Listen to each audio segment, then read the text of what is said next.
તો સૌ કોઈ રાહ જોઈ રહ્યા છે કે જે રીતની ગરમી થઈ રહી છે ગુજરાતમાં અથવા તો દેશમાં ચોમાસું ક્યારે આવશે. અમે આપને એ જણાવવા જઈ રહ્યા છીએ અલગ અલગ હવામાન વિભાગ તરફથી જે જાણકારી આપવામાં આવી છે તેને આગાહીકારોએ જે જાણકારી આપી છે તેને લઈને સૌથી પહેલા જે તારીખો આવી છે ચોમાસું ક્યારે પહોંચશે, શું છે અંદાજિત તારીખ, તો હવામાન વિભાગ તરફથી તારીખ આપવામાં આવી છે 26 મેની. 26 મેની આસપાસ ચોમાસું જે છે પહોંચશે. અંબાલાલ પટેલે કહ્યું છે કે 25 મે અને અથરિયા શેટ્ટી જેની સાથે અમે વારંવાર વાત કરતા હોય છે તેમનું કહેવું છે 24 મે. હવે અહીંયા આગળ આપ જુઓ તો 3-4 દિવસ આગળ પાછળ ચાલતું જ હોય છે.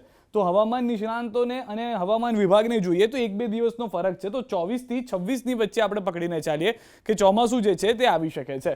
હવે આપને એ પણ જણાવી દઈએ કે અત્યાર સુધીનો ઇતિહાસ શું રહ્યો છે, કેટલી વખત સાચી પડી છે આઈએમડીની અંદાજિત તારીખ. આઈએમડી તરફથી જે અંદાજિત તારીખ આપવામાં આવતી હોય છે તે અત્યાર સુધીમાં કેટલી વખત સાચી પડી છે. જેમ કે 2026માં આ વખતે તેઓએ 26 મેની વાત કરી છે. હવે 26 મે આસપાસમાં ક્યારે વરસાદ થાય છે, કારણ કે 4 દિવસનું માર્જિન લઈને હવામાન આઈએમડી તરફથી જે છે તે આગાહી કરવામાં આવતી હોય છે હવામાનને લઈને.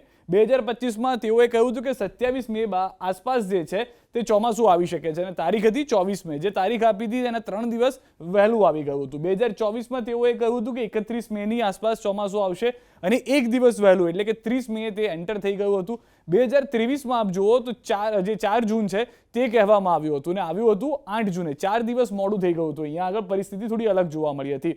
પરંતુ આપણે છેલ્લા 2 વર્ષ ઉપર જઈએ 25 અને 24, તો 2 વર્ષમાં તો જે તારીખ આપી હતી તેનાથી વહેલું આવી ગયું છે.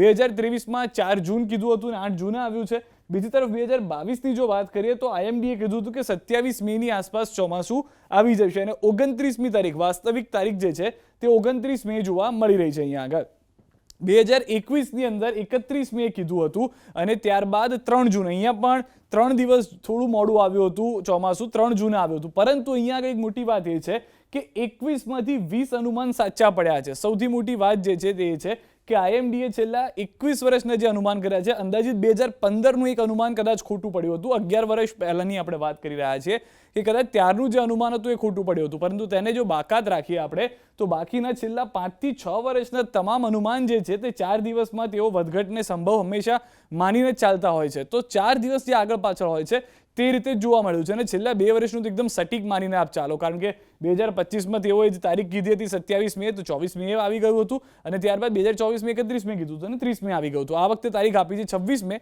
એટલે એના 4 દિવસ પહેલા અથવા 4 દિવસ મોડું આવશે તેવું આપણે માનીને ચાલી રહ્યા છે. આ અત્યાર સુધીની જે પરિસ્થિતિ છે તેનાથી અમે આપને ચિતાર જે હતું તેનું ચિત્ર સ્પષ્ટ કર્યું છે. હવે અથરિયા શેટ્ટીને અમે પૂછ્યું કે ભાઈ આપ શું કહો છો, કયા કયા રાજ્યમાં ક્યારે રાજ્ય વિસ્તાર પ્રમાણે તમે આપ જણાવો. તો તેઓએ જે જણાવ્યા છે આંકડા તે જણાવી દઈએ.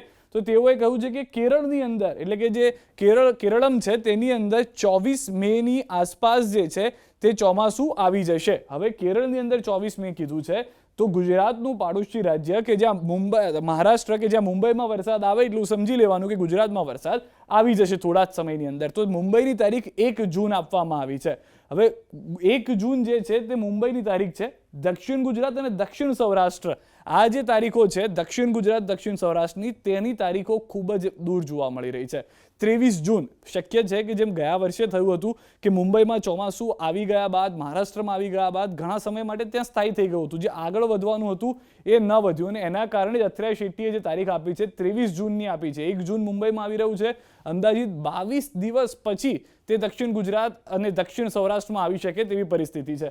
હજી અહીંયાથી પણ આપ આગળ જાઓ તો અમદાવાદ સહિત મધ્ય ગુજરાત એટલે કે અમદાવાદની સાથેના વડોદરા, ખેડા આસપાસના જે વિસ્તારો છે ત્યાં પણ ચોમાસાને આવતા 5 દિવસ જેટલો સમય થઈ જાય તેવું લાગી રહ્યું છે. દક્ષિણ ગુજરાત દક્ષિણ સૌરાષ્ટ્રમાં આવ્યાના 5 દિવસનો સમય અંદાજિત લાગી જાય. 23 જૂને જો દક્ષિણ ગુજરાત દક્ષિણ સૌરાષ્ટ્રમાં એટલે કે ગુજરાતની અંદર ચોમાસું એન્ટર થઈ જાય છે તો એના 5 દિવસ પછી તે અમદાવાદ સહિત મધ્ય ગુજરાતમાં આવી શકે તેવી પરિસ્થિતિ છે અને ઉત્તર ગુજરાત અને કચ્છમાં જતા આખો જૂન મહિનો લઈ લે તેવી રીતનું અનુમાન કરવામાં આવ્યું છે. 1 જુલાઈ આખો 1 મહિનો મુંબઈમાં આવ્યા પછી પૂર્ણ થાય ત્યારે ઉત્તર ગુજરાત અને કચ્છમાં ચોમાસું પહોંચે તેવી પરિસ્થિતિ હાલમાં અથરિયા શેટ્ટી તરફથી અનુમાન લગાવવામાં આવ્યું છે. જો કે તેઓએ પહેલા પણ એક અનુમાન લગાવ્યું હતું કે શક્યતા છે કે કદાચ ચોમાસું મોડું આવે, પરંતુ હવે જે આંકડાઓ બદલાઈ રહ્યા છે, જે પરિસ્થિતિઓ બદલાઈ રહી છે તે પ્રમાણે ચોમાસું સમયસર અથવા વહેલું આવે તો પણ નવાય નહીં. પરંતુ આ જે અત્યારના અનુમાન છે તેનો આંકડો, તેની તારીખ સાથેનો આંકડો અમે આપને જણાવ્યો છે કે કયા રાજ્યમાં ક્યારે હશે. 24 મેમાં કેરળમાં આવી જાય, એટલે કે ભારતની અંદર સત્તાવાર રીતે દક્ષિણ ભારતની અંદર તે શરૂઆત થઈ જાય છે ચોમાસાની. ત્યારબાદ તેના 1 મહિના, કેરળમાં 24 મે આવે છે, તેના 1 મહિના બાદ એટલે કે 23 જૂનની આસપાસ શક્યતાઓ છે કે ચોમાસું જે છે તે દક્ષિણ ગુજરાત, દક્ષિણ સૌરાષ્ટ્રના વિસ્તારોની અંદર પ્રવેશી જાય અને ત્યારબાદ 1 જુલાઈ સુધીમાં ઉત્તર ગુજરાત એટલે કે આખો વિસ્તાર જે ગુજરાતનો છે તેને કવર કરી શકે તેવી પરિસ્થિતિ હાલમાં અથિરિયા શેટ્ટીના અનુમાન પ્રમાણે જોવા મળી રહી છે.